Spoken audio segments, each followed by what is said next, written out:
маленька частинка. Це є бронежилетик, капулік. Це є ніж його.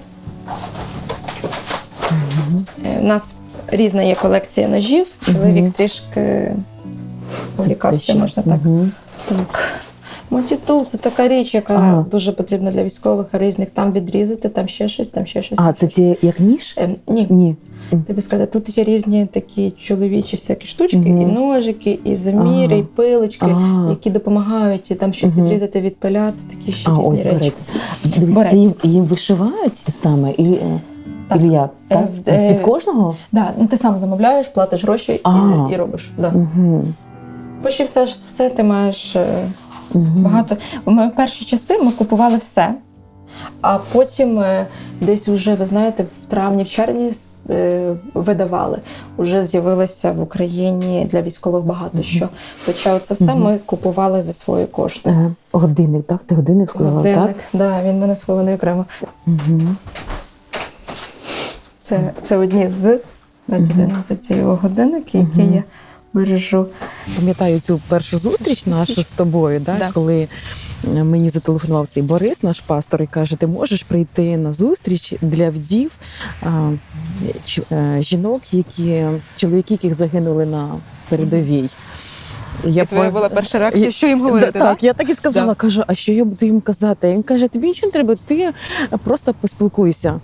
І тоді я думала, що я там буду говорити, та складала план, прийшла, і Борису каже, я хочу ось так, ось так.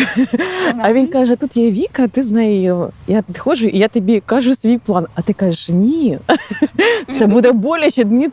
І я така думаю, все, Віка, я тобі допомагаю, да? І потім, як стали ближче знайомитись, тоді в мене виник бажання. Я захотіла от сьогоднішнього дня з тобою.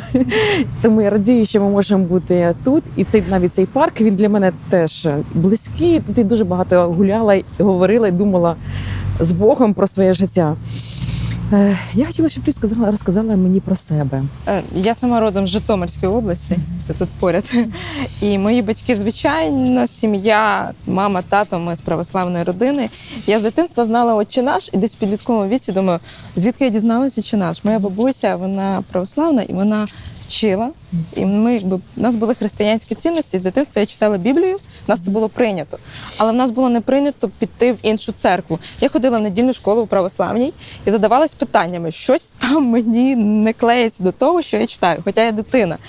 І один раз я потрапила в табір підлітковий, хоча мені не розповідали, що віруючі. Я їхала в зовсім інший табір. І перші 2 дні я хотіла втікти, але то було далеко і не можна було. Мені подобалося? Там мені не подобались рамки.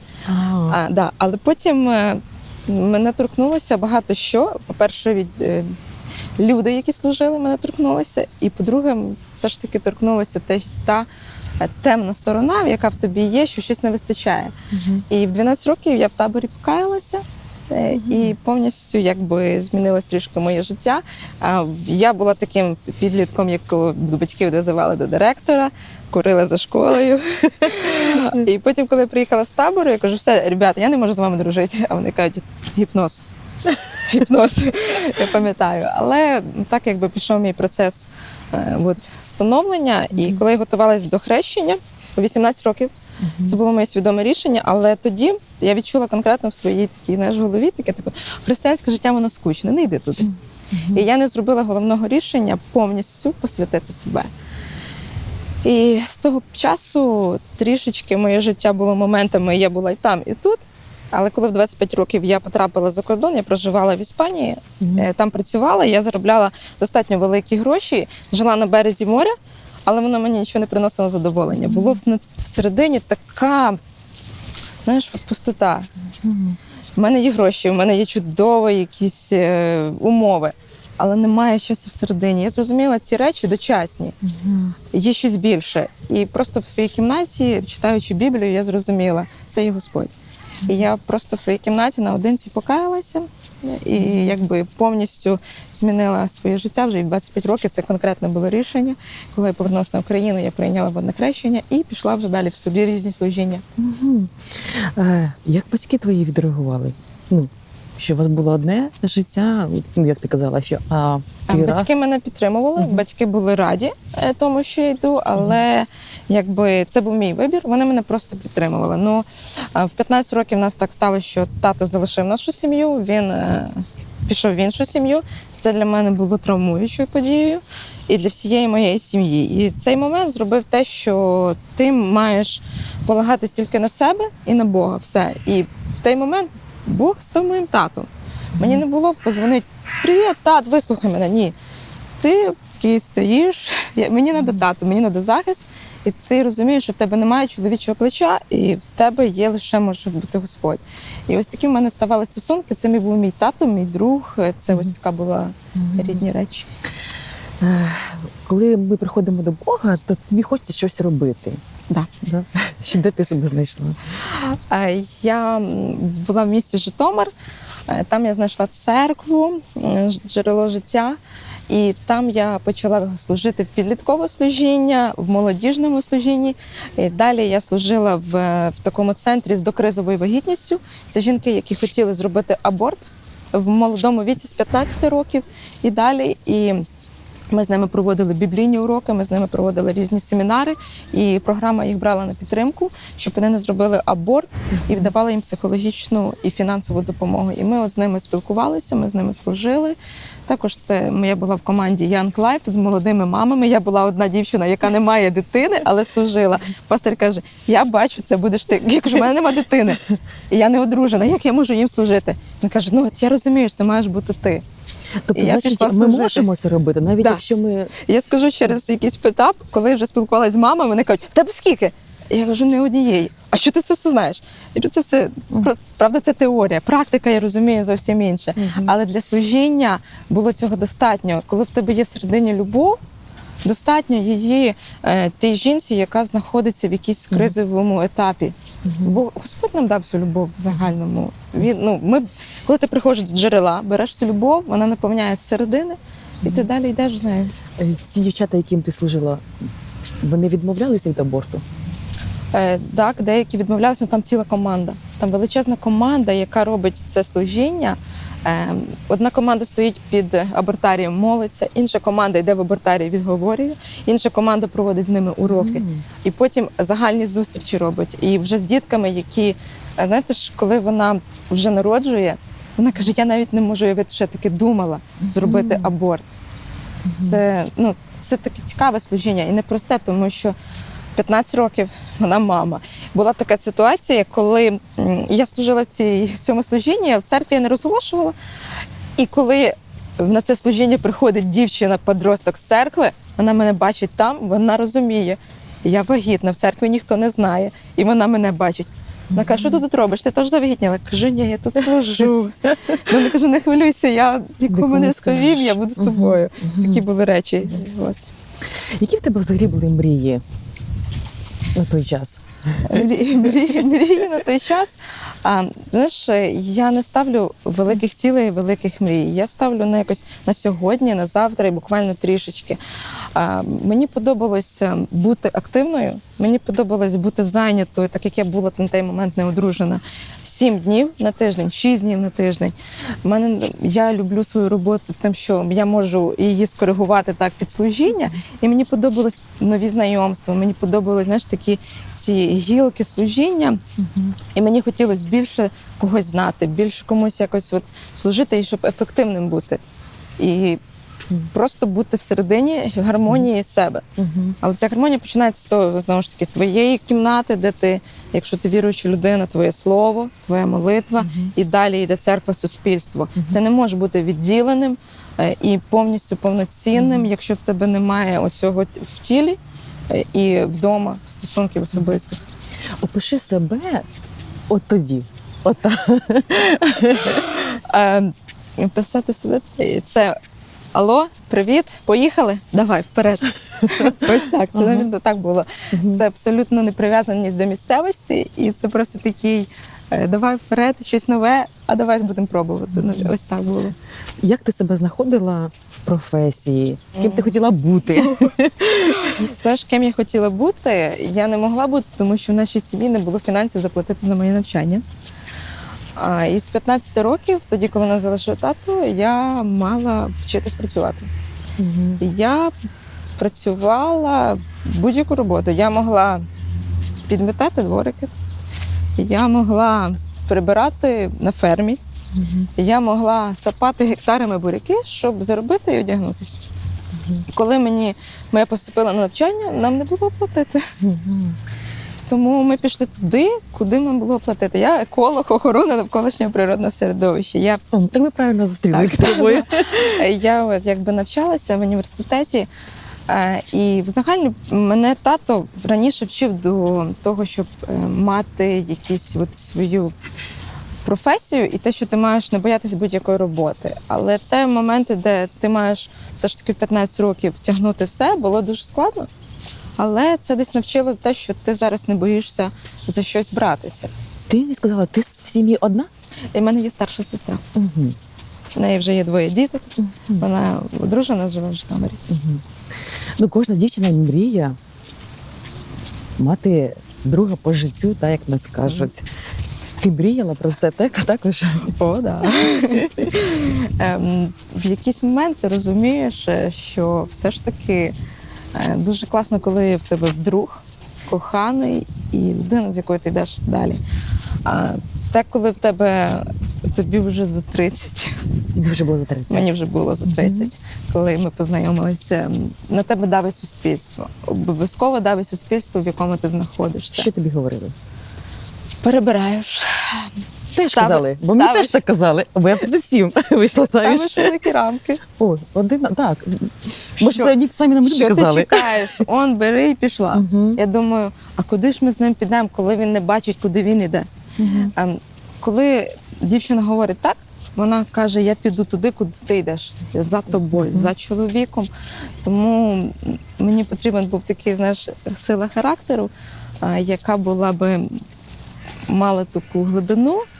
І, звичайно, в мене були якісь свої бажання, і я їх відкривала перед Богом.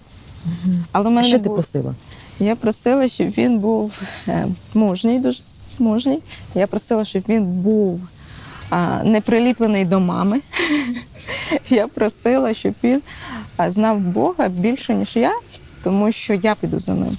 Віка, в тебе було таке, що ти приходиш в церкву, дуже гарний настрій такий, ти б зараз будеш те, і тобі тут раз, ну що, ну коли? І в цей момент ти думаєш, треба слухати цю людину, чи піти до когось іншого. Ну, як ти для себе вибирала? Як ти для себе вибирала, як реагувати? Теж відшучувалась ти?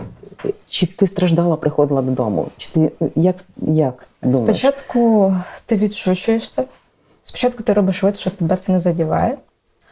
Потім ти не можеш це робити. Іноді я дуже ніжно казала, ці фрази роблять мені боляче, і людина більше їх не повторювала. Коли я не знала, кого слухати. Тисячі думок. І в кожного свої поради.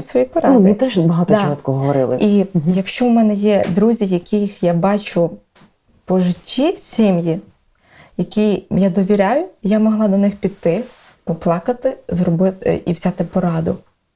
Я не піду до того, який тільки на словах щось. Я піду, ті, хто вже має якийсь досвід, я піду їх запитаю. Я не боялась запитувати порад. Я не боялась запитувати, чи зі мною все нормально. Бо в тебе виходить іноді земля. Ти стидала свого положення, що ти не одружена вже 30 років?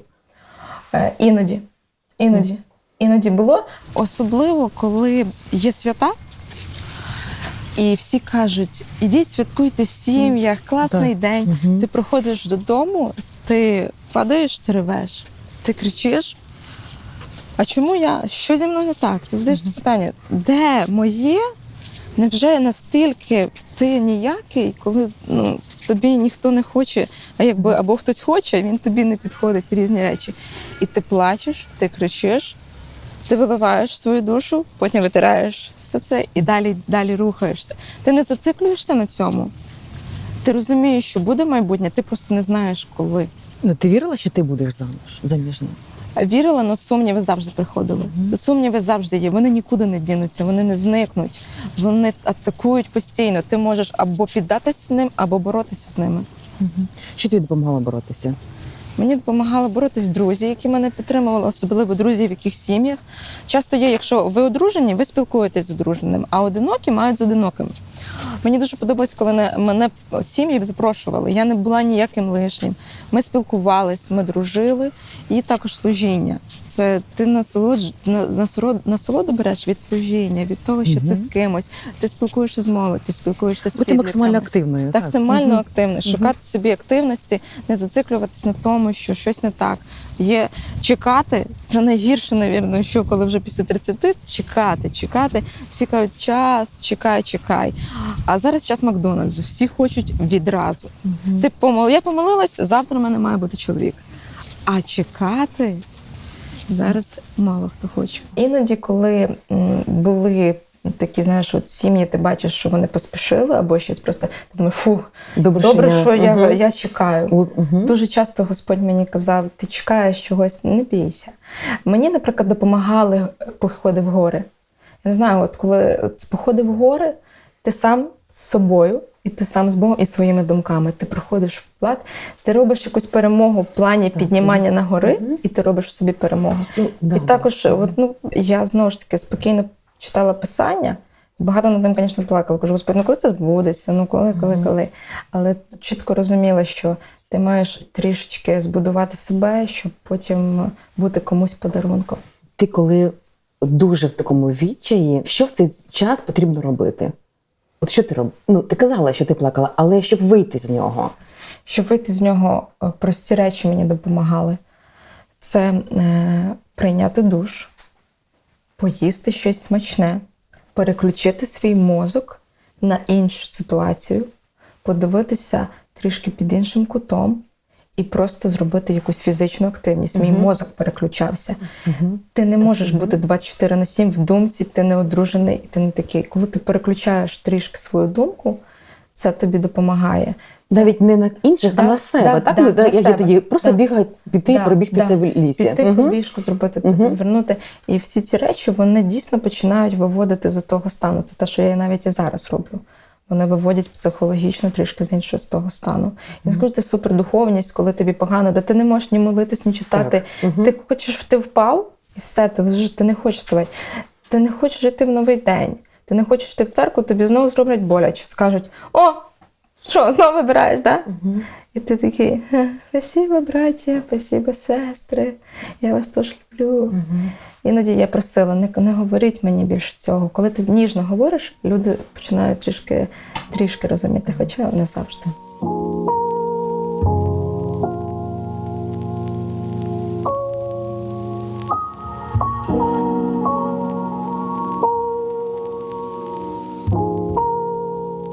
Чим ти зараз займаєшся? Я займаюся зараз в онлайн, я працюю. У нас з подругою є онлайн такий магазин, який ми працюємо з 2015 року. Це була загальному її ідея, вона мене підключила, і ми ось разом почали працювати. Перед тим я працювала в Макдональдсі, перед тим я працювала нянею.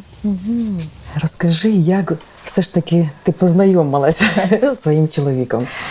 Познайомились ми, зараз для багатьох, можливо, це банально, в інтернеті. Хоча я була проти інтернету. Чому? Для мене, тих, хто знайомиться в інтернеті, це типу останній десь якийсь там шанс, не знаю, десь отам. І ти не реєструвалася принципово? Я принципово була. І я думаю, Бо мені теж таки казали, навіть подруга казала, я тебе сама зареєструю. Візьми все ж таки. Моя подруга зареєструвалася на сайті знайомства, і я скептично відразу ставилась, сміялась. Дійсно сміялась. Вона каже, зареєструйся ти. Я кажу, якщо хтось одружиться з цього сайту знайомств, моїх знайомих, тоді і я зареєструюсь. І вона одружилась. І я зробила анкету, і все. В принципі, я нічого про себе не писала, тому що мені було нецікаво. І я думала... анкету що ти написала? З якого ти міста, з якої ти церкви, що ти любиш. Там я 3 слова написала, все. І в один вечір я сиділа вдома, у мене була така зима, вечір такий довгий. Щось думаю, хто на цьому сайті взагалі сидить? Я подивлюсь, хто що. Я почала гортати там фото 20, 50, просто гортала. І відкрилась фотографія Вадима, мого чоловіка. І якби тут була така цікава річ, тому що я просто бачу фото, а зі мною відбувається цікава річ, те, що я відчуваю прямо всередині, я відчуваю тихенький голос, хай це буде такий: це він, це твій чоловік, пиши йому. Звичайно, було відразу переляк. Ну, що це? Ти бачиш фото, хто це, що це? Ти просто гортала і побачила? Да. Ага. І відкривається фото, і я починаю... Але я прийняла це. Я зрозуміла, да, він. І я відкриваю анкету, він там написав, що він психолог, і він як душоопікун може служити психологічною допомогою. Він пише: якщо ви хочете одружитися, не пишіть мені. А чому він зареєструвався на сайті знайомств? Як психологічно допомагати. Він служив багато кого не знав, як душоопікун. Йому як психологу телефонували, дзвонили, і він служив ось так, психологічно допомагав людям. І я йому написала. А що ти йому там написала? Я написала там таку цікаву смс-ку, щоб розпочати діалог, хоча це монолог, і там щось таке написала. Але він мені відповів, і ми почали просто пару фраз спілкуватися, але він не хотів спілкуватися. Для нього теж інтернет, це він не знайомиться. І ми на довгий час зникли один для одного, просто ми підписалися в соцмережах, і все. І ми не підтримували зв'язок.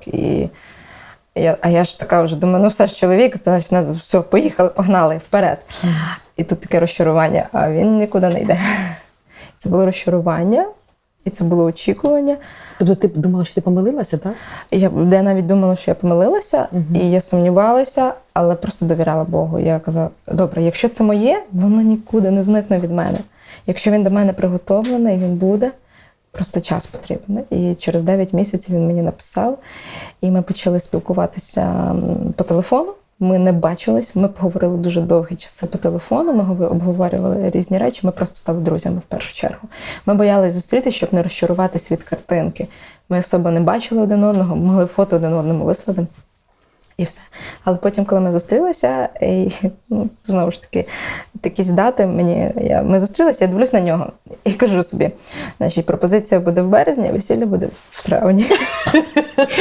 А сама думаю, я в житті ніколи не могла такого, до будь-якого хлопця. А так і сталося. Він зробив пропозицію мені в березні, і ми розписалися в травні. Через скільки він тобі зробив? Скільки часу пройшло з першого, як він написав тобі? В жовтні він мені написав, у березні вже зробив пропозицію. А перший раз ми побачились в кінці листопада. У нас було мало зустрічей вживу, тому що я жила в одному місці, він жив тут. Ми дружили, постійно ми спілкувалися. У нас були дружні відносини. І це цікаво, коли ти не бачиш картинки, ти не малюєш собі якийсь, який він. Ти узнаєш душу, ти копаєш всередині, ти задаєш питання. У нас було так багато спільних тем для спілкування. І коли він на друге побачення приніс книгу, я зрозуміла, це точно він. Він дуже багато читає, він постійно читав. І я теж читала. І я не зустрічала, читаючих людей, як він, ніж він. Коли він приніс на друге побачення книгу, подарував мені, я зрозуміла, з ним я готова кудись рухатись. Ти його запитувала, чому він так довго мовчав? 9 місяців. Да. Я запитувала, в нього була рана перед тим, він спілкувався з дівчиною, яка йому зробила боляче. І він не хотів ніяких відносин, він здався. Він здався, він сказав: я не буду нічого робити, я не буду шукати, я не буду нічого. Господь приведи її сам до мене. І він здався. В нього була повна капітуляція, можна так сказати, у всіх відносинах. А Господь мені казав зробити такий крок. Мій чоловік написав список, що має зробити його майбутня дружина, і сказати. Це його список між Богом. А я сиджу, і мені, такі думки: скажи йому ту фразу. Ні. Давай кажи. І я починаю потім в списку казати всі фрази і робити всі ті речі, які він написав. Ти не знала про цей список? Він мені сказав тільки після пропозиції, що я виконала все по списку. Ти можеш щось одне сказати? Що я не буду його змінювати, я полюблю його таким, як він є, і я не буду його ламати під себе. Це, там деякі речі ще особисті. Дуже. Скільки йому було років на той час, і скільки тобі було, коли ви одружились? А мені було 31, через те, значить, стало 32. В принципі, 32, йому було 33 роки. До одного віку. Да, ми майже одного віку. Яке було ваше подружнє життя? Ну, вам потрібно було притиратися? Ну, знаєш, як багато мені задавали питання, от все-таки 30 років, це вже ти звиклася сама вирішувати, робити. Як у вас було? Знаєш, у мене такий цікавий, і в мене є багато подруг, з якими я багато спілкуюся. Я знаю, як в них було.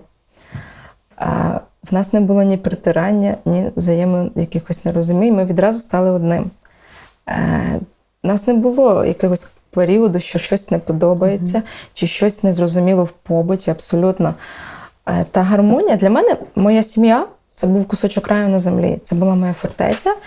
І я точно кожній жінці побажала б мати такі відносини з чоловіком, які мала я і мій чоловік. Нам не потрібно був ніхто. Ми постійно ми вихідні могли займатися спортом. Ми могли служити разом, ми могли різні речі. Ми все робили разом. І в нас не було такого, що хтось набриднув. Ні. Абсолютно у нас було взаєморозуміння, бо тому що ми були друзями. Він для мене був друг, вчитель, коханий, подруга. Я відрізала абсолютно, знаєш, під'їхавши сюди, я відрізала те життя. І я не сумувала за ним, а я стала на сходинку нового життя. І я сюди перейшла, і якби я насолоджувалась і кайфувала. І я скажу, сімейне життя в таких відносинах – це насолода, яка зсередини. Коли ти щасливий в сім'ї, ти виходиш з дому, йдеш в роботу, ти там ще, ти несеш туди це щастя, ти несеш в церкву це щастя, ти несеш до друзів. Коли ти скривджений в сім'ї, коли в тебе є образа, коли в тебе є всі ці речі, ти це ж несеш в церкву, до друзів і скрізь. І багато яких голок, які в нас є, вони починаються з сім'ї. Найголовніша для мене думка в сім'ї – це спілкування. З цього все починається. Скажи, чим він займався на той час? Де він працював? Що він робив?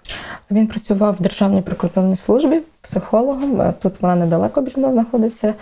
І в відділі психології, ось так, перед тим він працював на 1+1, і також він працював в школі з особливими дітками, в яких були особливі потреби. Він вихователем теж працював і психологом там допомагав дітям. Скажи, от ти вийшла заміж в 32, які переваги? Ті, хто виходить заміж в 30 років. Я скажу, що ти сформований вже, ти бачиш якісь в собі цінності, і в тебе немає рожевих окулярів. Ти розумієш, що ось так, ось так, ось так. І ти розумієш, що все можна вирішити, сівши просто спокійною розмовою. Не криками і амбіціями «хочу я». Уже немає «хочу я», уже є «хочемо ми». Ось так. Що б ти сказала дівчатам, яким вже за 30, і вони не одружені і мріють? Свого досвіду. У мене дійсно те, що ти написала, вкладай в себе. Вкладай в себе і не бійся жити зараз наповну. Не чекай, що колись буде краще. Насолоджуйся зараз. Зараз в тебе все є для того, щоб насолоджуватися. Май мир в серці. І якщо ти просто втрачається земля, воюй за свій мир всередині себе. Дуже погоджуюсь, да. Коли є мир, тоді ти можеш все робити спокійно і нормально. І бачити багато чого. Тому що коли ти в паніці і ти думаєш, а вдруг цей, а вдруг, а де? Ти кидаєшся. Ти кидаєшся, ти не маєш цього спокою і не маєш раціонального якогось такого мислення. Що якщо ти нещасна до одруження, ти це нещастя понесеш в сім'ю. І стане 2 нещастя. Якщо ти особистість, яка сформована, і тобі комфортно з самою собою, ти розумієш, хто ти, яка ти цінна в Бозі, яка ти цінна для мами, тата, яка ти цінна для церкви, яка ти цінна для друзів, ти цю цінність несеш в сім'ю. І воно навпаки збільшується, це твоя дорогоцінність.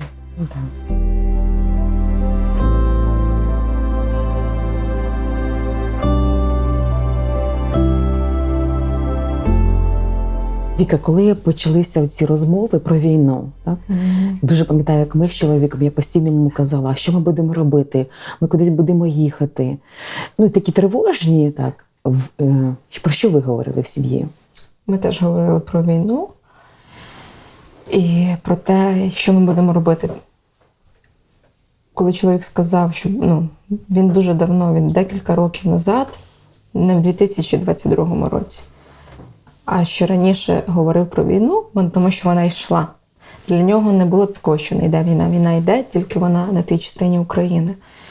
І в нього було чітке розуміння, коли ми на якійсь зустрічі ще до одруження, він сказав, коли буде війна повномасштабна, я піду воювати. Це були слова, які ще були, тільки ми спілкувалися. Коли ми одружились, почалися ці розмови. Він був впевнений, що буде війна. Так, він знав це. Він знав це. І ми готувалися. Як ми готувалися? Він як військовий, він готувався, він стріляв, він любить це його скіли, можна так сказати, різні там програми. Він це вчив, він їздив на різні навчання. Я також їздила з ним на деякий момент, тому що я розділяла його хобі. І також ми підготовили ці чемоданчики, всі різні речі. І коли у нас був повністю план дії, і коли стається війна, в той день що робити? Я плакала, коли мені це розповідав. Я казала, ні, цього не буде. Кричала, я не буду слухати. Я не здатна була слухати. Яка війна, все буде класно. Але він казав, ти маєш бути підготовлена, я маю тебе підготувати. І психологічно він мене готував, емоційно і фізично він мене вчив, що потрібно буде робити, коли почнеться війна. Що ви... Ти можеш сказати, що? Коли трапилося, в той день, коли це трапилось, я була, якраз поїхала з Києва. Я 23-го виїхала в Київ, поїхала в Житомир по справах. І коли почались обстріли, в Житомирі теж вони були, він мене зателефонував і сказав, все, ми робимо по нашому плану. У нас був свій сімейний план, він зібрав речі, які були вже приготовлені, і поїхав воювати за Київ, обороняти. А мені потрібно було добратися до того місця і зробити деякі речі, які у нас були обговорені раніше. І коли ти виходиш в місто, я пам'ятаю, паніка. Це було всі в стресі. Ні на кому немає, знаєш, такого обличчя спокійного. Банкомати, черга, аптека, черги, супермаркети, просто апокаліпсис. Я починаю панікувати, але розумію його слова. Не думай як натовп, не думай як натовп, роби те, що я тебе навчив. Я зробила дихання, ви розумієте, знову ж таки, я зробила дихання, це є момент для мого мозку. Пішла, випила кави і зробила все так, як по нашому плану, в спокої. Я не бігала ні по магазинах, нічого.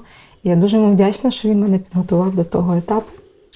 І у той період я повністю виконала так, як він говорив, і ми зробили все по тому плану, який у нас був раніше. Мені потрібно було добратися до одного місця, закупити дещо, хоча я була в іншому місті, без речей, зі мною були лише документи. Отак я уїхала абсолютно без речей. Я була без речей. Який цей час був для ваших відносин? Що він пішов у Збройні Сили України? Ти тут, ти нікуди не виїжджала, так? Ти в Україні залишалася? Я нікуди не виїжджала. Для мене не стояло питання. Для мене не стояло питання, поїхати чи ні, я його підтримка. Я є його підтримка, і в березні я повернулася в Київ, він воював, захищав Київ. І це ти пам'ятаєш перший період на Київ, коли це був ще Ірпінь, Буча, і тут був міг бути момент прориву по нашій стороні. Це було дуже страшно. Я ночами не спала, ти постійно хвилюєшся і перевіряєш, коли він був в мережі, коли він був в мережі, коли він був в мережі. І я пам'ятаю, коли він пише, ми готуємось до наступу, ми дістали там ту-то зброю, я не знаю, все. Ти читаєш цю смс-ку, ти падаєш. Ти падаєш, ти плачеш, ти прощаєшся з ним який раз. Але, слава Богу, тут в Києві все було добре. І в березні я сказала, що йому дадуть один вихідний. І я сказала, що я повернусь. Тоді обстрілювали потяги, якими ми їхали. І я маю завтра їхати, сьогодні обстрілюють потяг. Мені мама каже, ти нікуди не їдеш. А я кажу, ні, я їду. Я їду до свого чоловіка, і я є його підтримка. Для мене було дуже важливо розділити з ним ці моменти. Він не має йти це сам. Тому що, знаєш, і в горі, і в радості ми давали обіцянки. Я не є тим, хто кине його. Мені було тяжко, та взагалі я не знала, як ходити по землі. Дивись, скільки на той час ви були вже одружені? 7 місяців. 7 місяців ми були одружені. І я потім тоді повернулася в Київ, і я максимально, тоді ще було багато що закрито, максимально допомагала, ми потрібно було знайти ті ж носки, ті ж ще щось, треба було шукати, потрібно вивезти були там, де вони. І я ось так включилася в волонтерську якусь допомогу йому, там, де з ким він був. І коли там давали один вихідний, 24 години, найсолодший час зустрічей. Але, знаєш, от точно, що я запам'ятала, змінився. Є запах війни. Є запах війни, і кожний солдат, військовий, він змінює свій аромат. Це запах окопу, запах підвалу, грязі, стресу, і він не змивається. Я пам'ятаю те, що от назавжди запах чоловіка мого змінився. І всі речі. Це абсолютно така, знаєш, зміна. В кожного військового є свій позивний. У мого чоловіка позивний був Борець. Борець? Да, Борець. А хто дає позивний взагалі, позивні людям? Або суспільство, в якому він знаходиться, в плані там військового, або ти сам раніше, як чим тебе себе, от хто ти можеш себе назвати раніше, бо потім може прикріпитися, ну, таке собі. Так як мій чоловік з дитинства займався боротьбою, різними речами, і він боксер в загальному, у нас багато різних речей, і він взяв собі такий позивний Борець, ну і багато символів з цим всім, тому що життя в нього в загальному було боротьба. А мені він дав позивний, в мене теж була Квіточка. Це не від того, це він тобі дав? Да, це він мені дав. Він мені дав позивний Квіточка, він мені не дарував квіти, ні. В нього були такі моменти, що він сказав, я не люблю дарувати квіти, бо це мертве, воно зрізане. А я, як люба дівчина, кажу, це що, і на пропозицію не буде? І що ти думаєш, не було? Він не дарував мені квіти. Я могла його ламати, але я сказала, навіщо ламати? Я його таким люблю. Я можу прийняти, що ось це він не любить. Він ж мене не ламає в якихось речах. І він мені зробив він дав мені позивний Квіточка, хоч не дарував квіти. Якщо я хотіла квіти, я могла піти купити. Сама собі? Так. Але я його не маю права ламати. Я його полюбила таким, як він є, і він мене ж теж не ламає, це є відносини. Тому це Квіточку, коли він мені назвав, і це наші символи. Тому я не фотографію роблю от на пам'ять, я зробила ці позивні. Це його шеврон, який був з ним, який їздив, він був і в Бахмуті, і в Ізюмі, багато де був. І ось там, якби, я зберегла. А також там ця медаля, чи нагорода, правильно, нагорода, яку... Це від міста, це Кличко вручав нам ось таке посвідчення. Навіть не знала, думаю, що означає це? Це нагорода від міста Києва. За оборону міста Києва. Він був на обороні міста Києва в перші місяці. І посвідчення це дають вже це ти отримала вже? Ні, це його посвідчення. А щоб я отримала посвідчення, там десь півроку, треба різні багато документів. Ми вже його отримали. Після Києва вони поїхали на деяке навчання. Після навчання вони поїхали в Бахмут. І то були дуже страшні часи, коли без зв'язку по 4 години я собі не знаходила місця. Знаєш, чоловік проходить стрес, а я постстрес за ним. Ти нічого не можеш зробити. Абсолютно. Ти не здатний нічого зробити. Ти здатний вірити, а іноді не здатний вірити. Ти серед ночі можеш прокидатися і думати, зараз йому потрібна твоя підтримка, що ти можеш тільки молитися. І серед ночі бували такі тривоги, я молилася. Іноді були такі, знаєш, спокійні, лайтові дні. Іноді він, немає його на зв'язку 4 дні. Він виходить, він виходить на зв'язок і думає, ну зараз я виговорюсь йому, зараз я... І він каже, я не можу зараз говорити, мені дуже складно. А я ж хочу поговорити, я ж чекала, моє я, кричить. І я така, знаєш, ковтаю такий ком. Добре, коханий, ти заспокоїшся, зателефонуєш мені. Я тебе люблю, я тебе чекаю вдома. Кладеш трубку і ревеш. А я хочу з тобою поговорити. І я говорила зі своїми, я ходила, могла поговорити з подругою, обов'язково треба десь виливати це. Я могла говорити з тими жінками, які теж очікують. Я не мала подати такого, що йому істерики своєї, що мені тут складно. Йому складно. А мені має бути, я маю його, я тил. Він не міг говорити, тому що Стрес. Да, проходить декілька днів, він телефонує, і ми можемо все 5 годин говорити. Ага. Він, знаєш, от є такі моменти, де потрібно його чути. Якщо він не хоче говорити, помовчи з ним.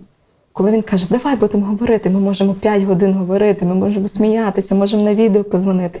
Потрібно відчувати, запитати, що ти хочеш. Наприклад, я знала, що він любить їсти, я постійно відправляла туди посилки, але ти відправляєш не тільки для нього, а й його півзвода. Ти біжиш в АТБ і скупляєш все те, що він любить, і відправляєш туди. І пишеш листи і відправляєш. А ти була змога десь під'їжджати? Да. Так?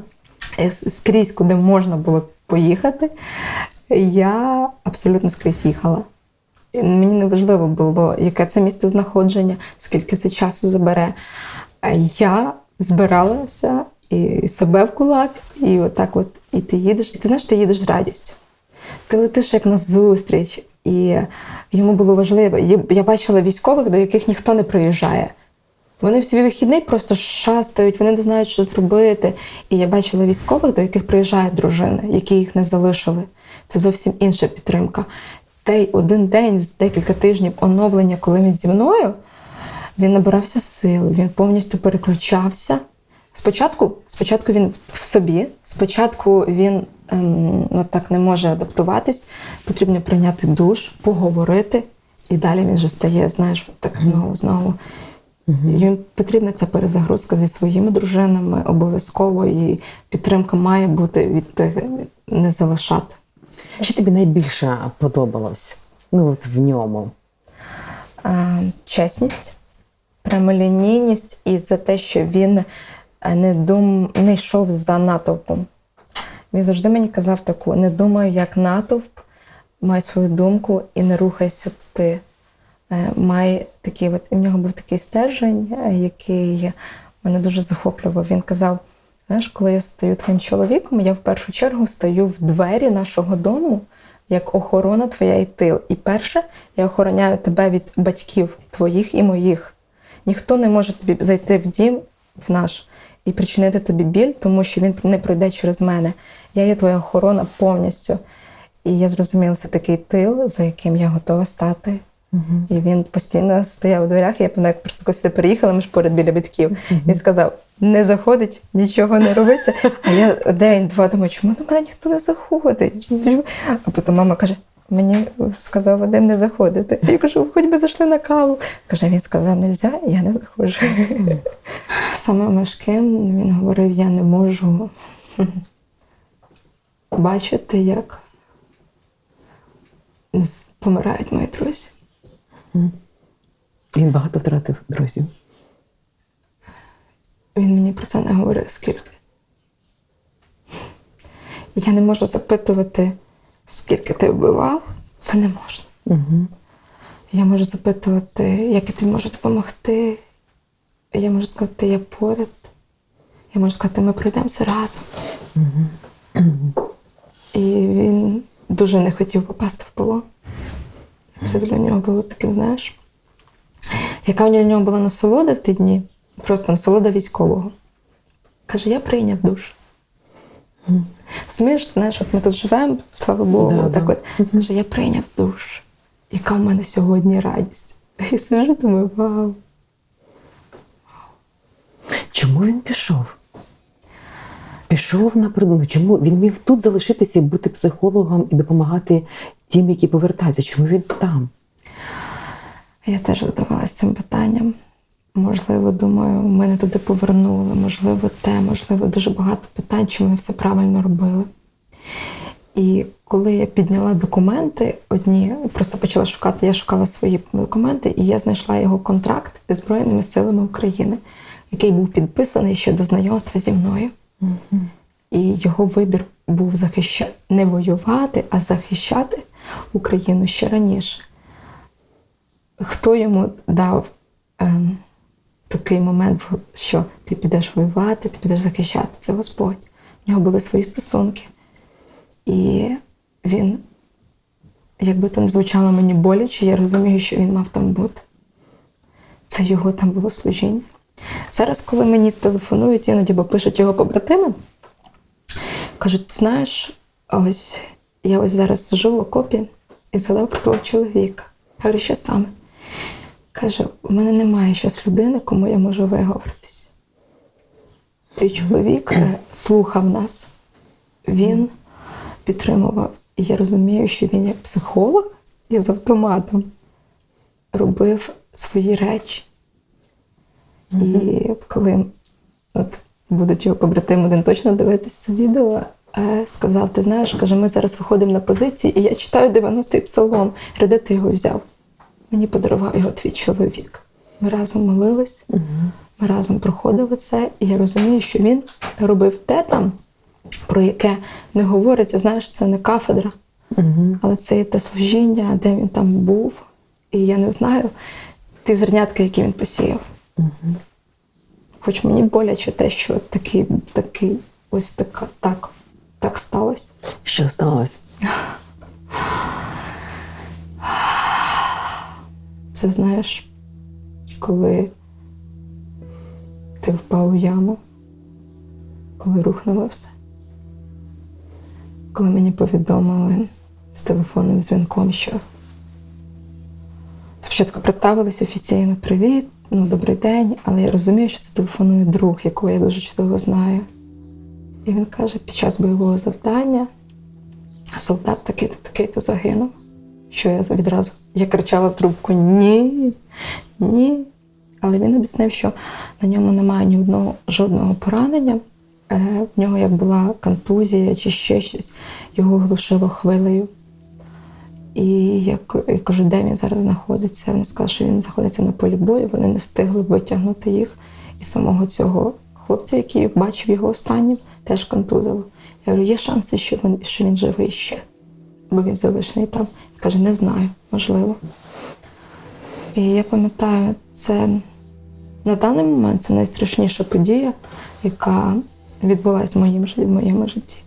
Після телефонного дзвінка я вийшла на двір і впала. Фізично я впала на коліна. І я не почала плакати, я почала вити. Я порівняю оце виття із виттям собаки. Це була ніч, зоряне небо, і ти виєш. А фізично ти просто летиш в яму, ти летиш в таку безодню і там розбиваєшся. Там немає ні світла, ні підтримки. Ти розбився. І ти виїш. Тіло не слухається. Побігли батьки, тягнули мене додому, а мої ноги, знаєш, так от. І ми впали з мамою на пол, обійнявшись так, і вили. І ти опускався все нижче, нижче. А потім з'явилась така чорна плита, яка тебе взагалі в тій ямі почала отак придавлювати. Відразу сенс в житті зник. Відразу вся надія зникла. Відразу. Чи я там бачила Бога? Ні. Ні, я там нікого не бачила. Моє тіло почало трусити, біль різка в животі. Воно не слухалось. Мені не вистачало повітря.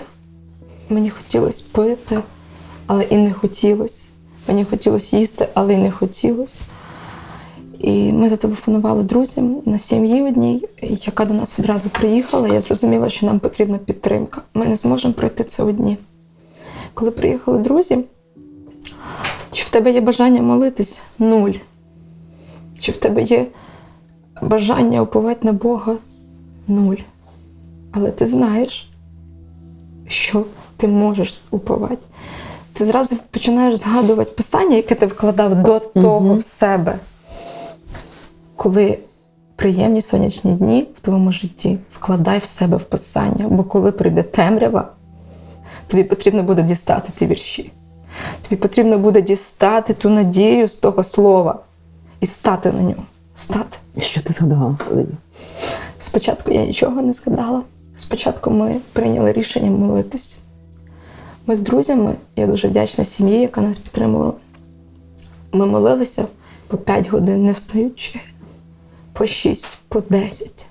Я ніколи до цього не знала, що можна так довго молитися. За що ти молилася? За що ти хотіла, що ти просила?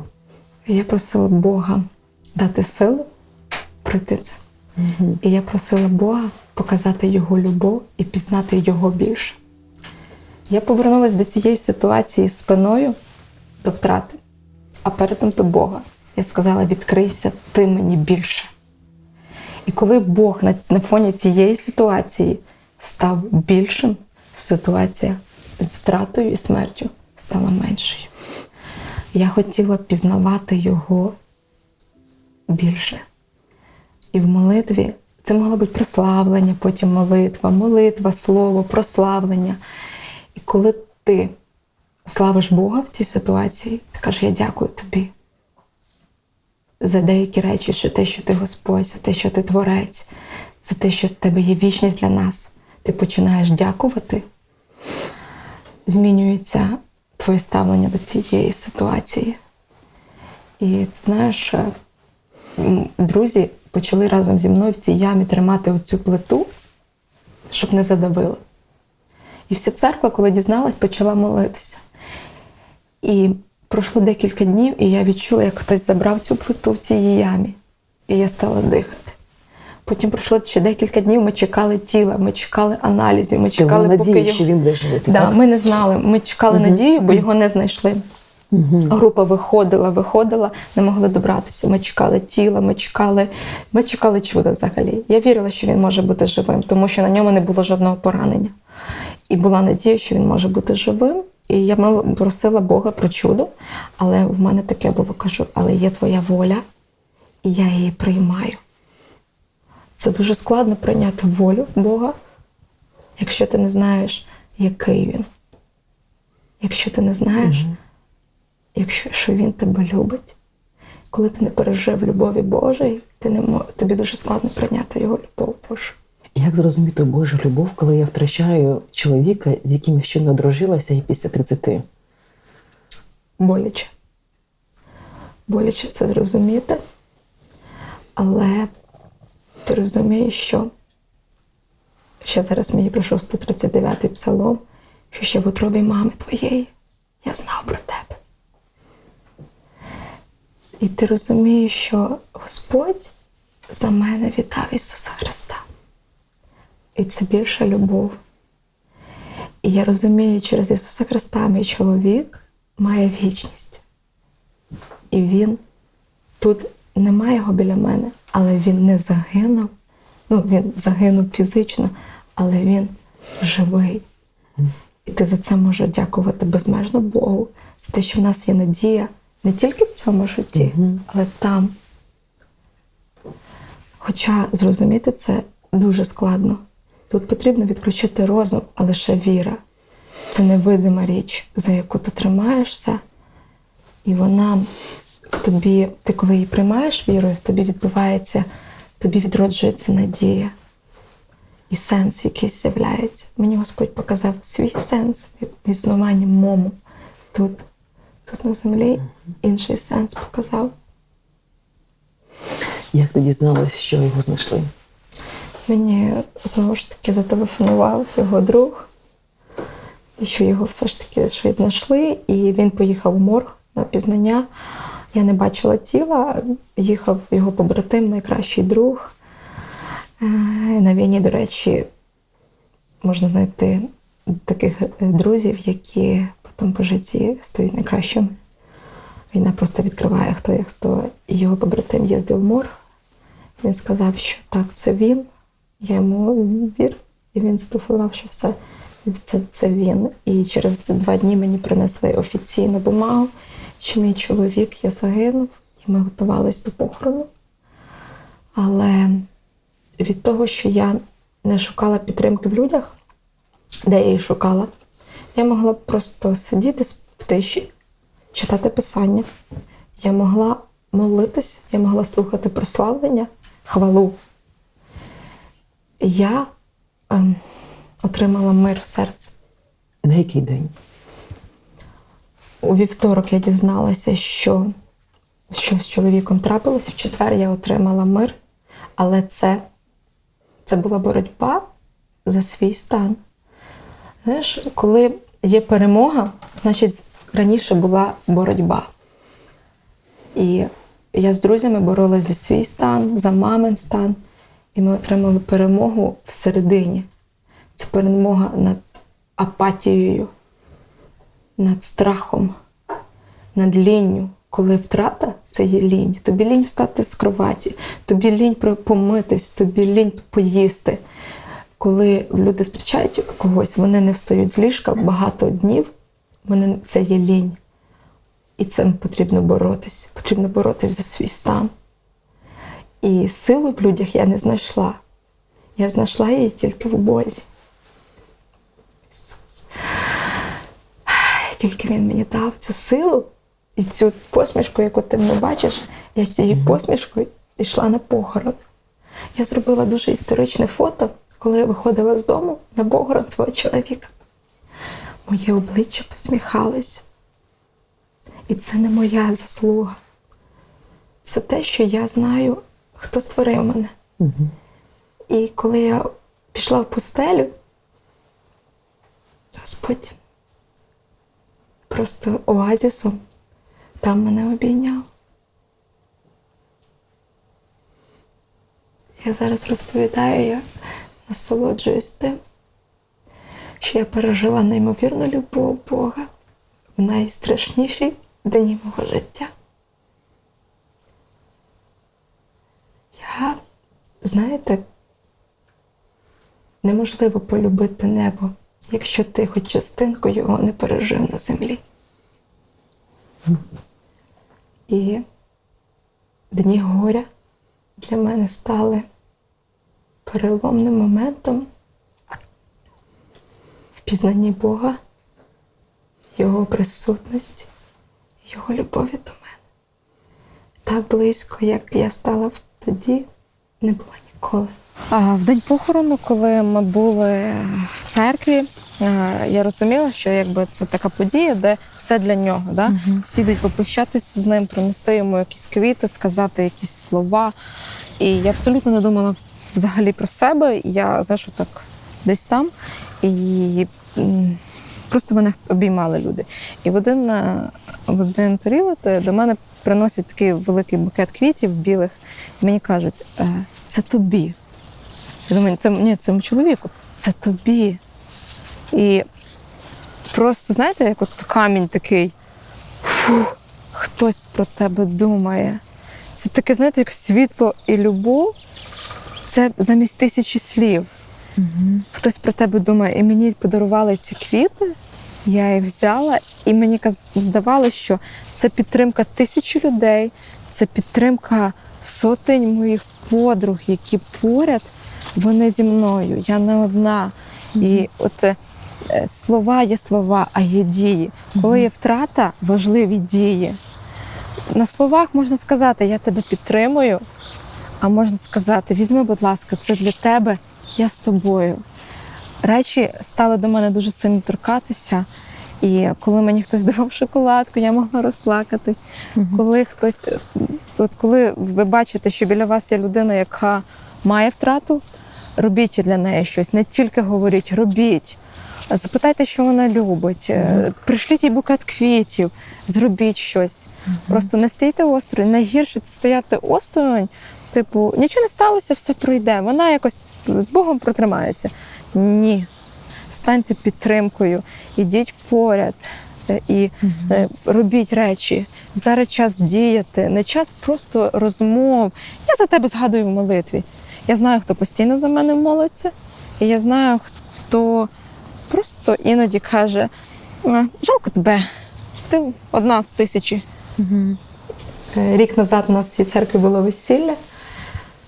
Проходить рік, і я стою на тому місці, де він мене зустрічав. Я дуже тому що занесла його з того входу, я вийшла на зустріч і несла гроб мого чоловіка, тіло.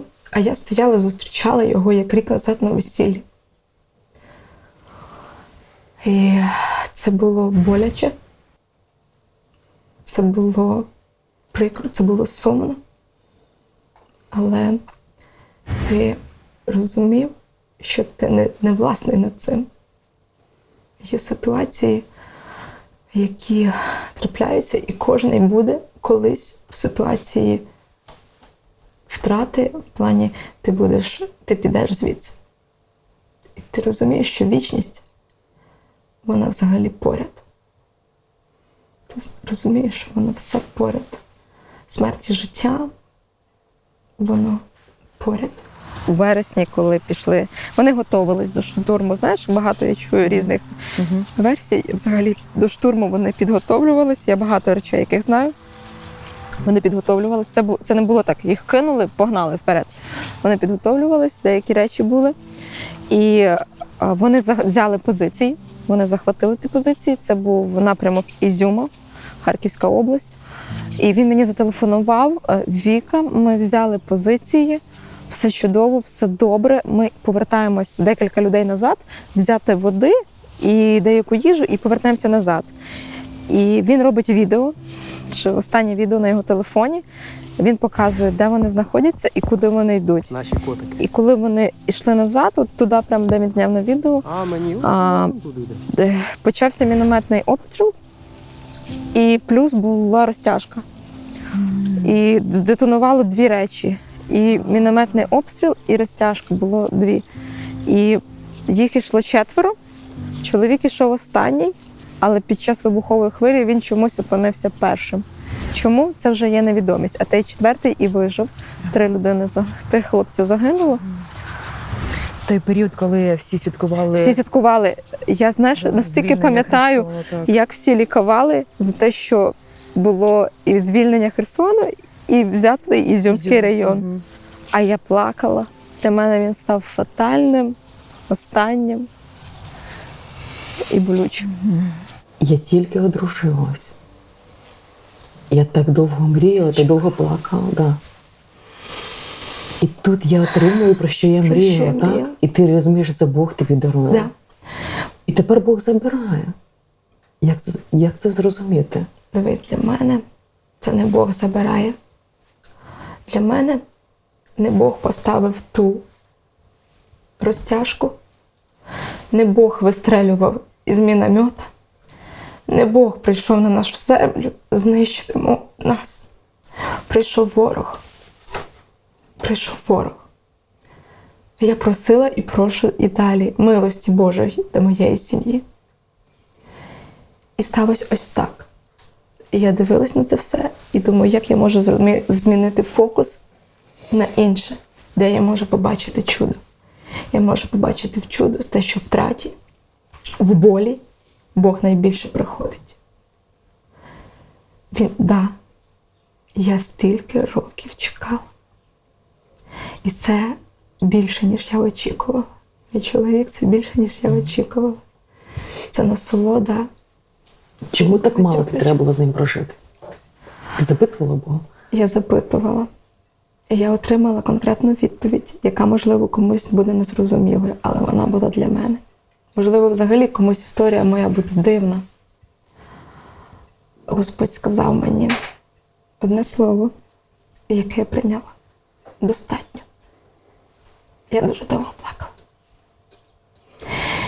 І далі в мене ще є така була річ, яка я почула, що за цей рік ти мала такі сімейні відносини, як дехто не має за все життя. І я на своєму досвіді знаю, де я служу трішки дівчатами, які в сім'ї, де вони можуть мені розповісти про свої проблеми, я їх трішки підтримую і різні речі.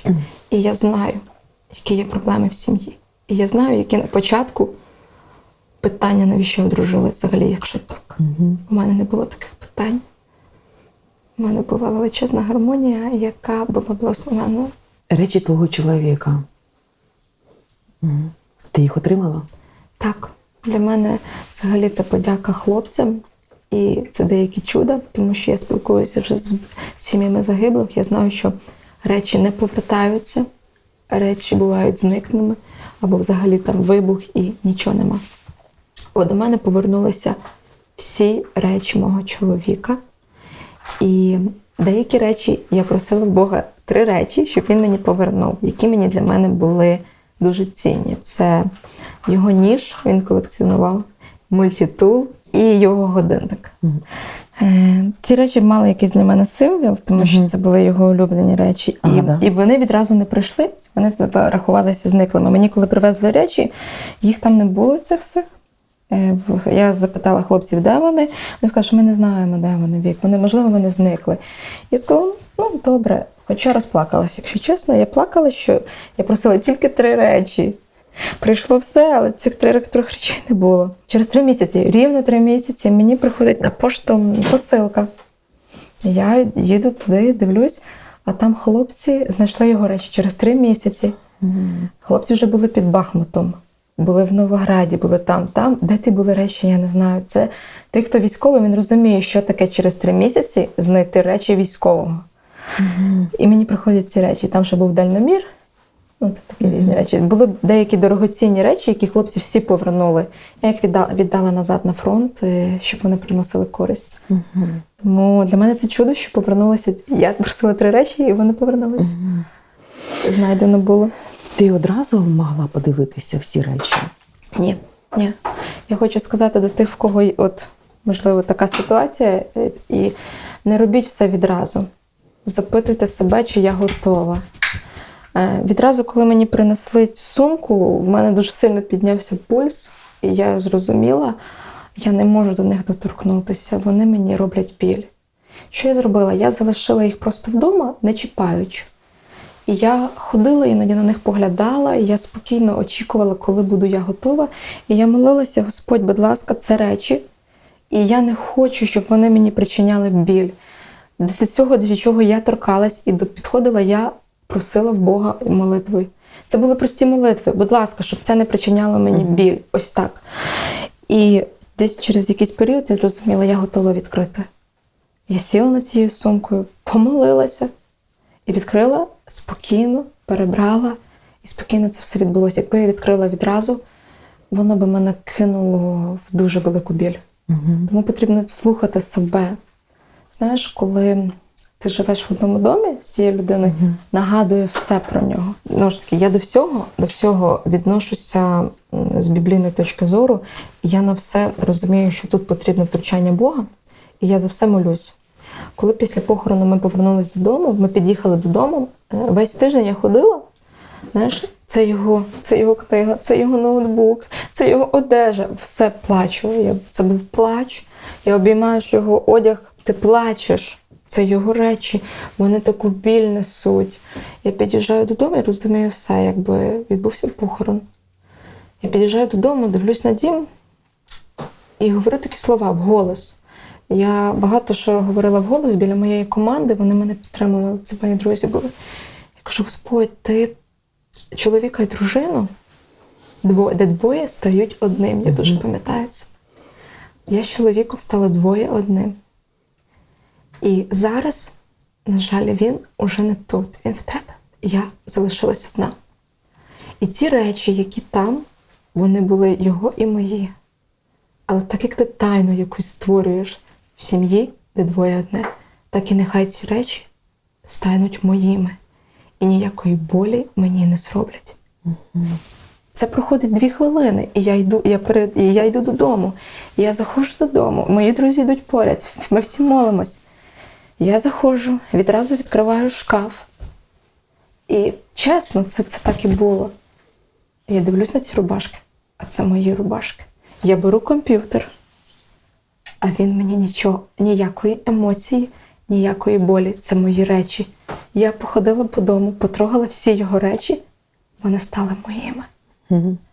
Для мене це є відповідь з хвилин на Бога. Я молилась. Я зрозуміла, що вони не можуть автоматично стати.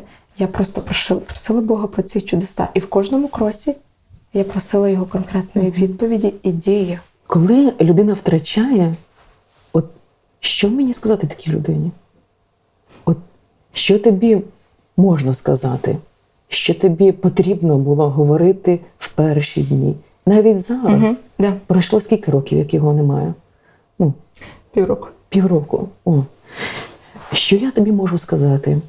Давай я тобі зараз скажу, що можна і що не можна. Давай. Багато людей не знають, що говорити і не знають, як діяти. Найскладніший перші 2 місяці, може, десь.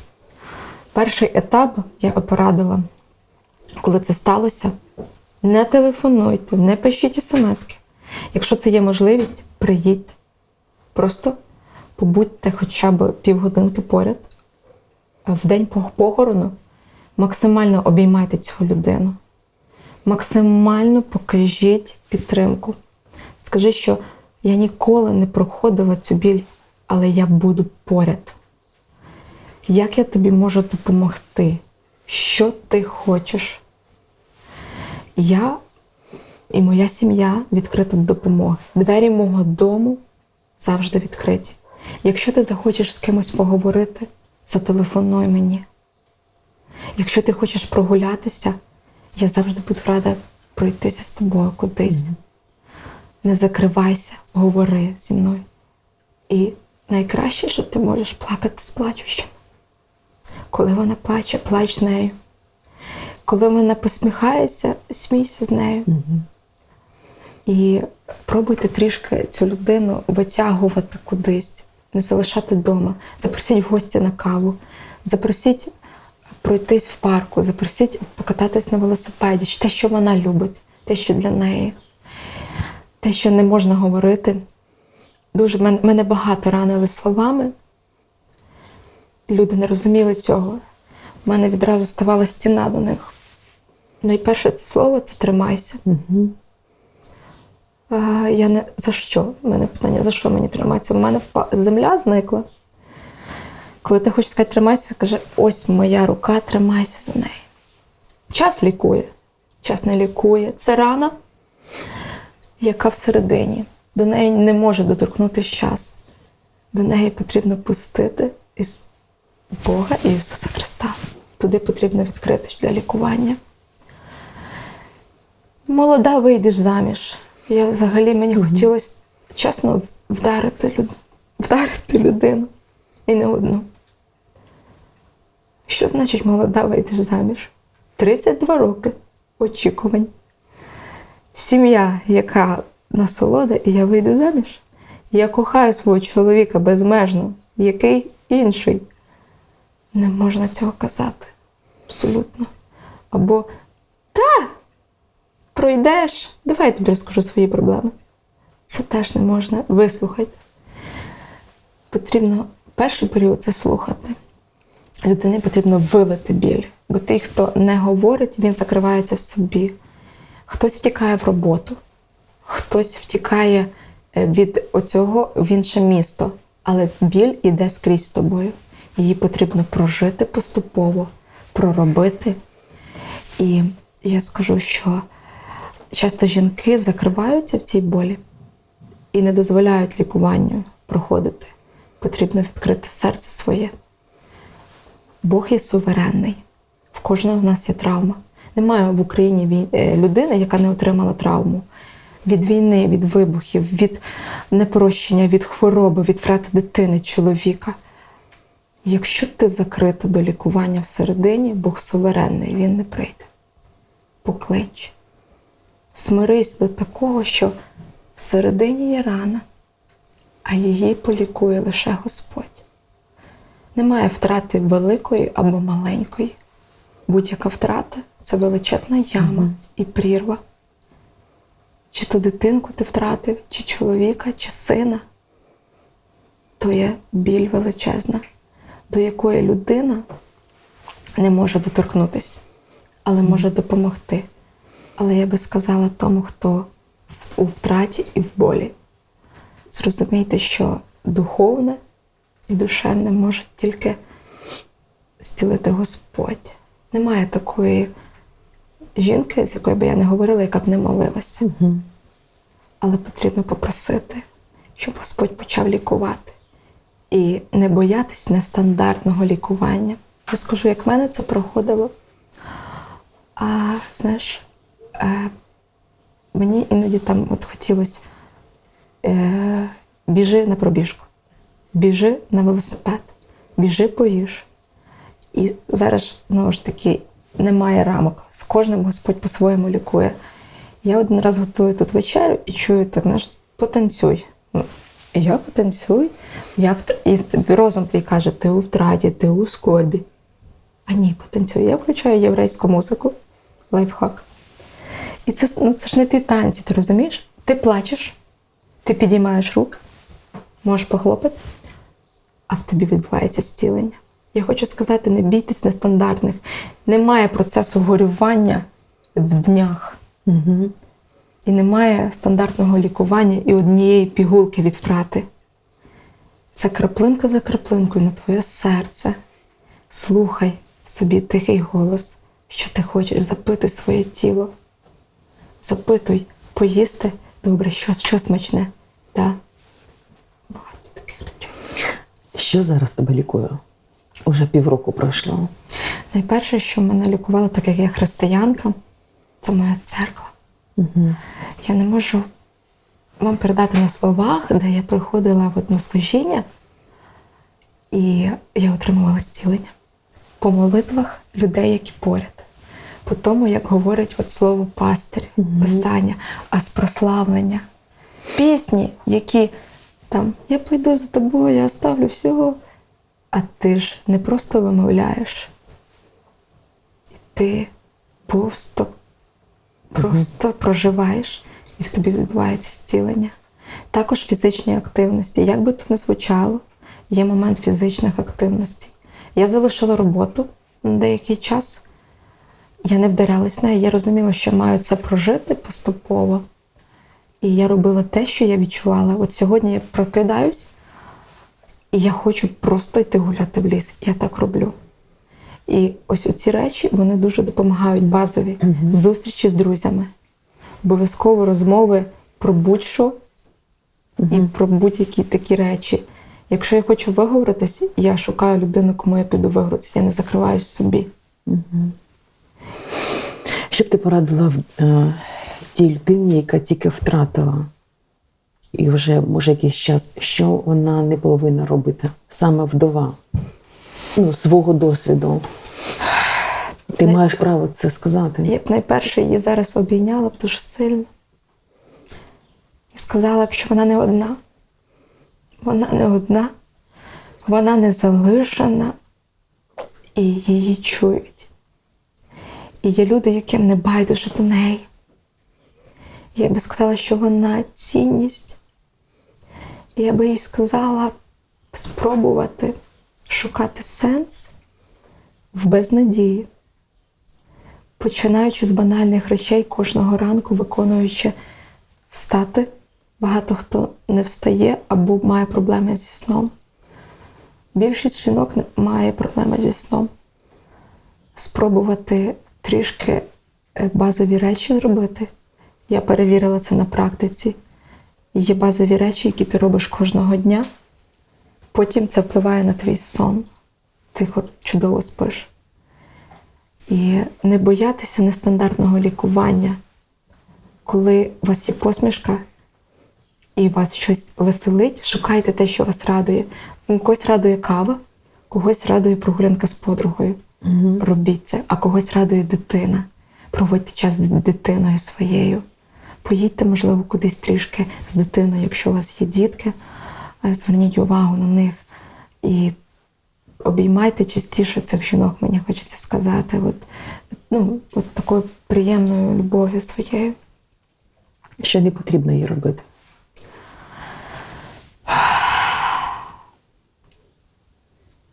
Вона не бачить сенсу в житті.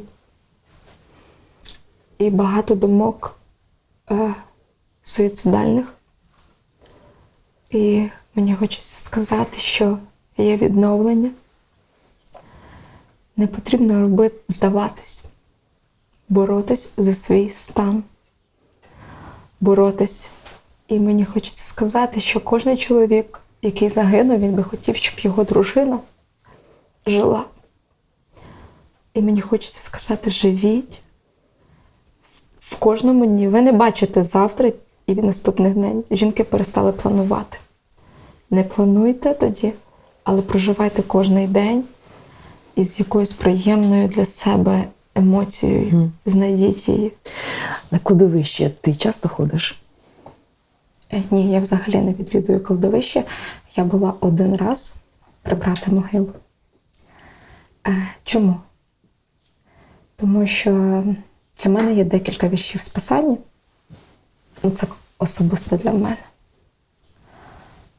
Господь дав мені розуміння, що не потрібно відвідувати постійно. Еклезіастам 12:7, багато хто може потім почитати собі, пишеться, що з праху взято, в прах піде, а дух до Бога. І для мене там фізично його немає, там тільки тіло, оболочка.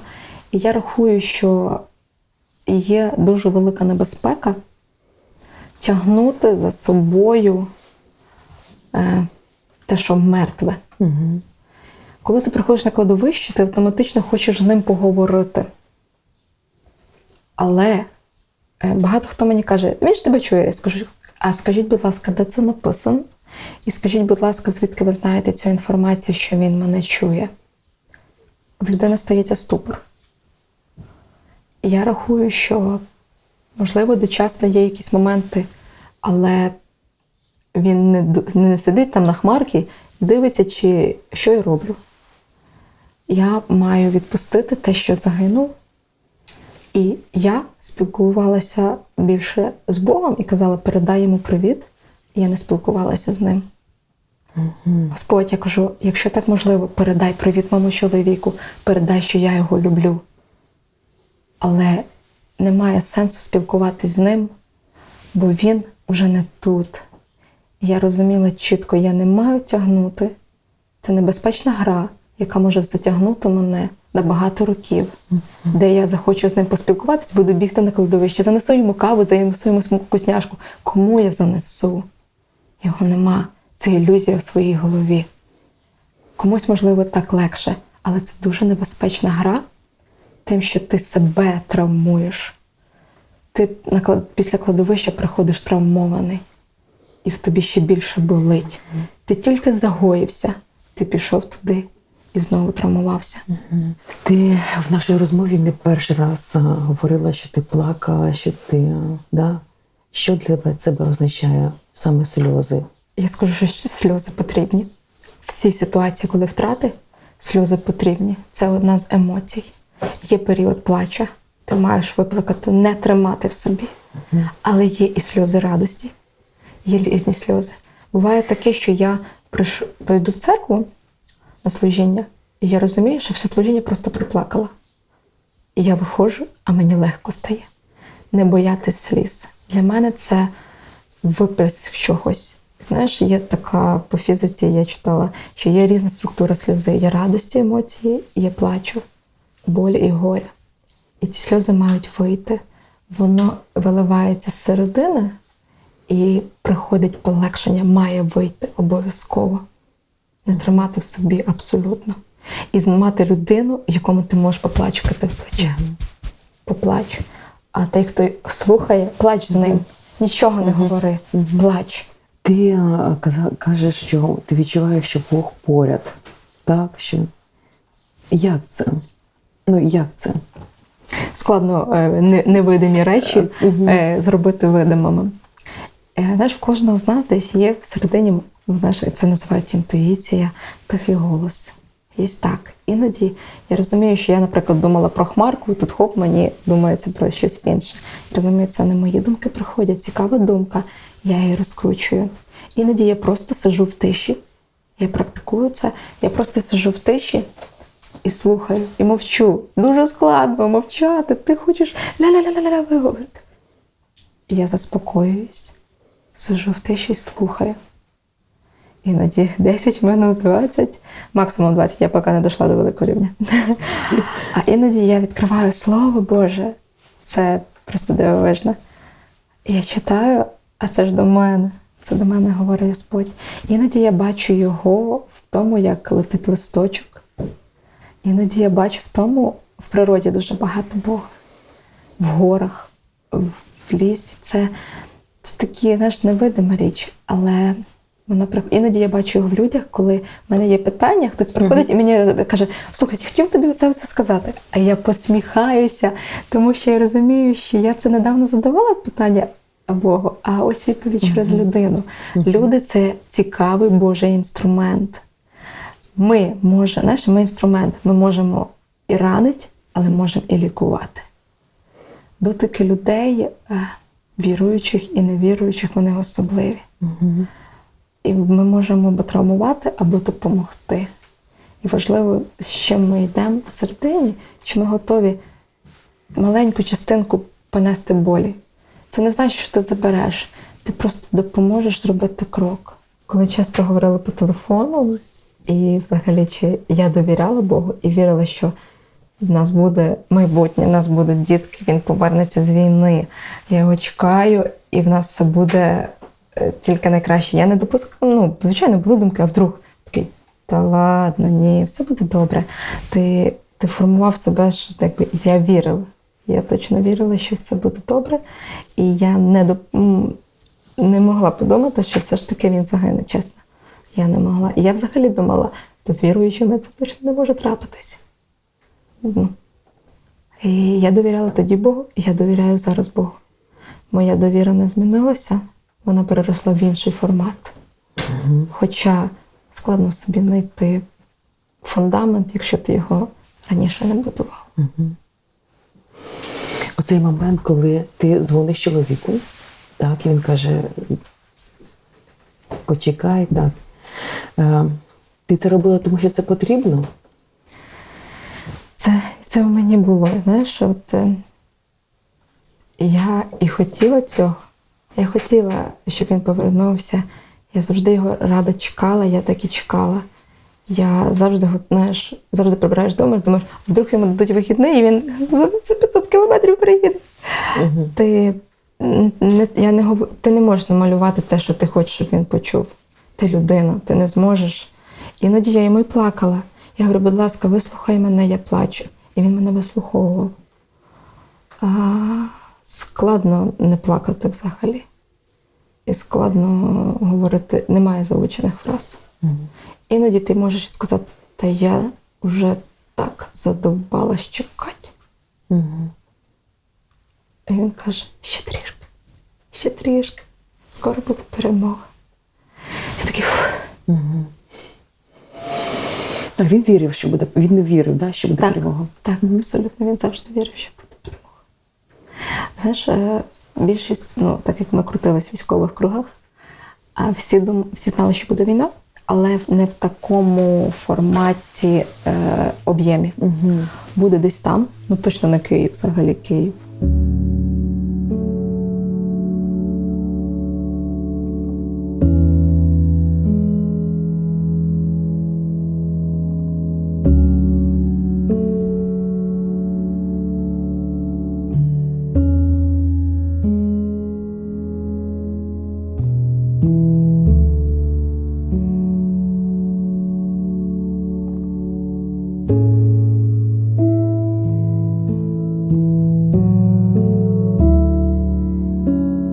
Знаєш, мене багато запитували, коли я там доїду до друзів, вони дають мені маленьку дитину потримати. Вони кажуть: ти можеш тримати в себе все? Я говорю: знаєте, що це мені говорить?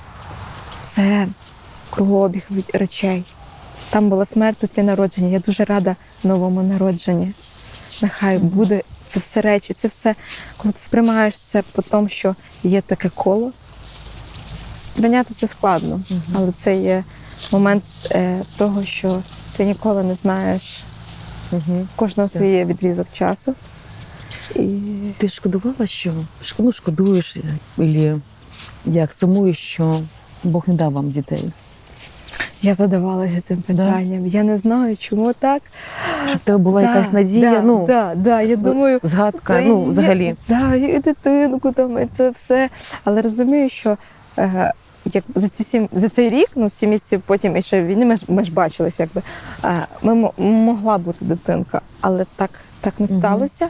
І я сприймаю, значить, так потрібно для мене. Я не знаю, який це для мене був стрес і для дитини. І взагалі, якби я була вагітна, чи не було б це з таким стресом, що я б могла втратити дитину. І травма на травмі могла Да. би бути. Мгм. Тому Да, не да. знаю про цей момент. Тому я дякую Богу за те, що ось так на даний момент. Мгм. Хоча, звичайно, розумію, що хотілося б зернятко від нього. Да, да. Я думала про це просто. Да, багато хто тримається за діток. Це їхній новий сенс. Мгм. І це чудово, коли є дітки, ви можете триматися. Але тут хоп, в тебе немає і діток, і ти переїхати, у тебе нове місто, у тебе нова церква, в тебе все нове. Як мама чоловіка, вона взагалі це перенесла? Я так розумію, ти зараз ще таки живеш тут поряд з батьками. Да, це було моє рішення залишитися тут, тому що, знаєш, я прожила тут, в принципі, 1 рік лише, а все своє свідоме життя була в Житомирі, і всі казали, що, в принципі, тебе тут нічого не тримає, ти повернешся назад в Житомир, але було моє рішення свідоме розуміння того, що Вадим один син у мами, він одненький, і я розуміла, що це є не просто його мама, це є моя мама. І як я можу залишити маму в такому, і це взагалі це мій дім, це моя мама, і я її підтримка, вона моя підтримка. І мені здається, ми навпаки стали підтримкою один для одного. Вона мій подарунок, я сподіваюся, її подарунок, хоча іноді ми всі з характерами. Але, знаєш, це розуміння, коли ти розумієш, все, я її дочка, вона моя мама. Мені б хотілося б, щоб в кожного були такі відносини приємні. Я дуже хвилювалася, якщо чесно, за маму, тому що для мене було те, що він один, і я розуміла, в мене є біль чоловік, а в неї є біль син. Я дуже хвилювалася за неї. Чесно, я дуже часто за неї молюсь, щоб Господь її лікував, а вона молиться за мене, щоб Господь мене лікував. І я навіть не планую залишити їх, якби це все це мої батьки, і це моє рішення. Якби я люблю тих своїх батьків, але тут вже я тільки буду Як вона залишатися. тебе змогла підтримати в цей тяжкий для тебе час і для неї як? Взагалі вона знає, що таке втрачати. Да. Так? Да, мама втратила свого чоловіка, він в ДТП загинув, коли Вадиму було 4 рочки.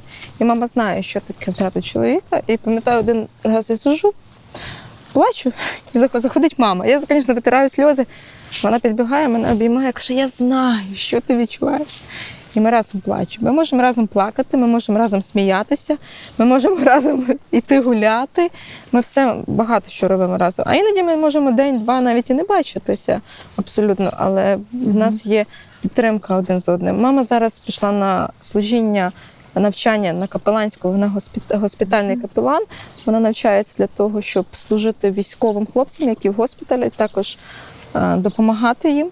В мами є величезне бажання служити і повністю посвятити багато якого часу для тих, хто потребує підтримки. Пройшло півроку, так, як ти вдова. І до весілля в тебе було одне служіння, коли були одружені, це було одне. Що ти зараз робиш?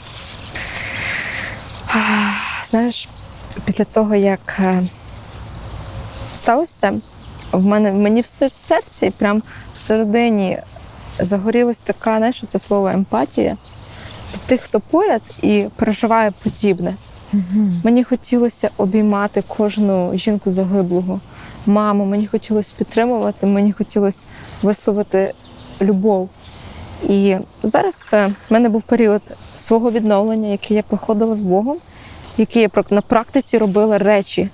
І я можу вже порадити повністю, коли я зустрічаюся з жінками, що я робила і як я проходила.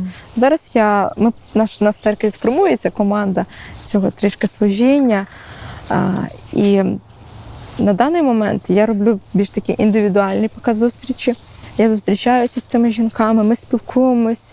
Здебільшого я просто слухаю, обіймаємось, плачемо, сміємося. Я телефоную, я відправляю подарунки. Якщо я знаю, я можу скласти подарунок, я відправлю подарунок, і це буде замість 1000 слів. І я проходжу навчання, я зараз вчусь на те, щоб правильно давати цю допомогу, як з психологічної точки зору, з духовної, емоційної. І в мене є така передвага перед психологами, я сама це пройшла. І я розумію, я знаю вже, як не ранить, як ранить. І я розумію, що таке мовчати з нею, і я розумію, де вона. Я дуже чудово розумію ту яму. Мені хочеться опуститися до неї в яму і сказати: ходімо, я знаю вихід, пішли зі мною. Мені хочеться, щоб кожна жінка вилізла з тієї ями страшної, де не слухається тіло, де не слухається розум, де абсолютна апатія до життя і немає сенсу.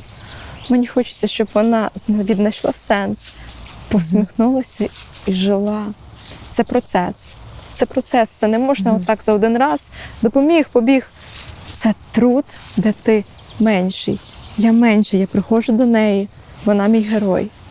І я стою менше, щоб послухати, обійняти, запитати, що тобі потрібно, що ти хочеш.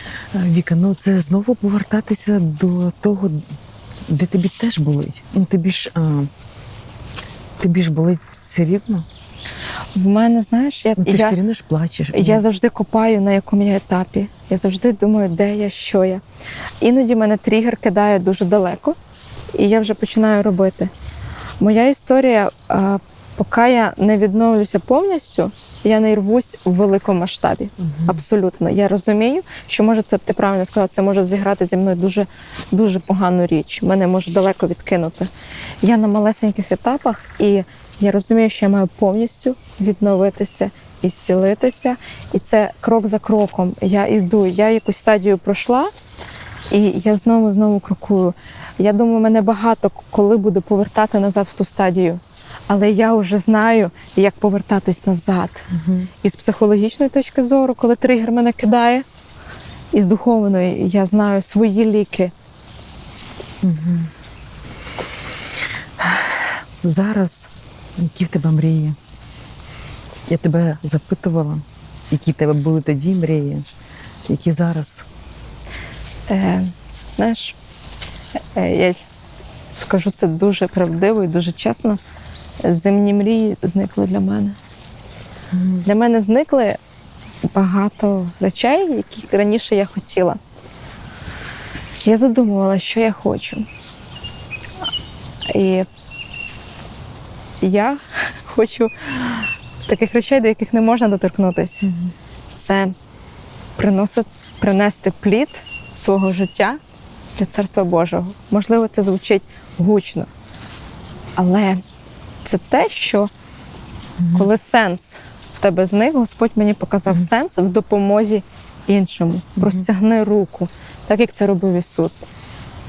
Ісус потрібен був тим страждати. Він не ходив до здорових, Він ходив до хворих. І я хочу йти туди і допомагати. Це мене тільки, мене діти, в мене їх нема, да? Не там повторне якесь одруження, не там якісь подорожі. Мене це на даний момент абсолютно не цікавить. Віка, я на початку нашої розмови в тебе запитувала: опиши себе, хто ти от тоді. І зараз я хочу тебе те саме запитати зараз, хто ти зараз? Опиши себе. Є сад, де є багато тисячі дерев і квітів. І в цьому саду є одненька маленька квіточка. Це я. Це є церква, це є суспільство християнське. І там є я. І я та квіточка, яка потребує, щоб світило сонечко, і щоб вона знала, хто її господар. Це все неземні такі речі, які я розповідаю. Я в саду Господньому, і я хочу приносити аромат для нього. Це не гучність моїх слів, це моє життя, яке зараз є. Це те, що я пройшла, і я трішки для багатьох, може, з вас буду дивною, але я цього не боюсь. Тому що я відірвалась від багатьох речей, які мене тут тримало, і взялась за невидиме. Євреям 11.1. Угу. Я тримаюсь за це, Угу. за невидиме. Дякую. Ми з тобою познайомилися на такій зустрічі, так? Да. Зустрічі Я бачила третій. тебе зі сторони. Так. І тоді так, я захотіла тебе дуже дізнатися твою історію. І дякую за цю щирість, яку ти дала нашому глядачу. І я ще згадала момент, що виявляється, що я хотіла тебе ще раніше запросити. Що десь мені потрапив в інстаграмі цей пост, який ти написала, за що триматись, так? Що треба робити. І я тоді цей пост зберегла собі, що я думаю, мабуть, мені треба з нею познайомитись, запросити. Але пройшов час, і ми з тобою бачимося. Да. І я вже потім перед зйомкою зрозуміла, що це ти та сама, з якою я хотіла. Ось. І, Цікаво. я просто розумію, що це Бог спланував ще нашу з тобою розмову, і я дізналась про тебе.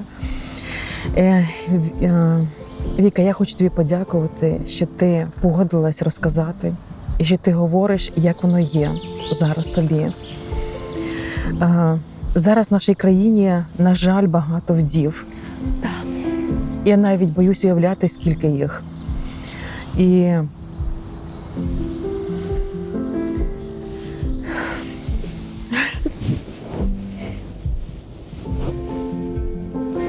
Ми це пройдемо.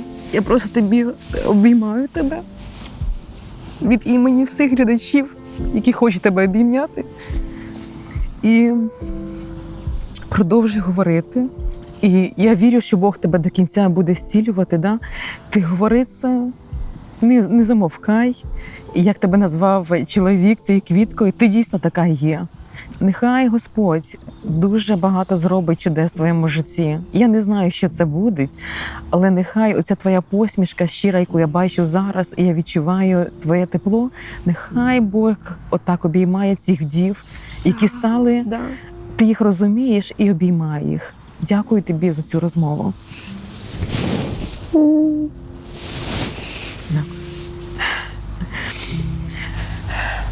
В Україні і для церкви багато роботи.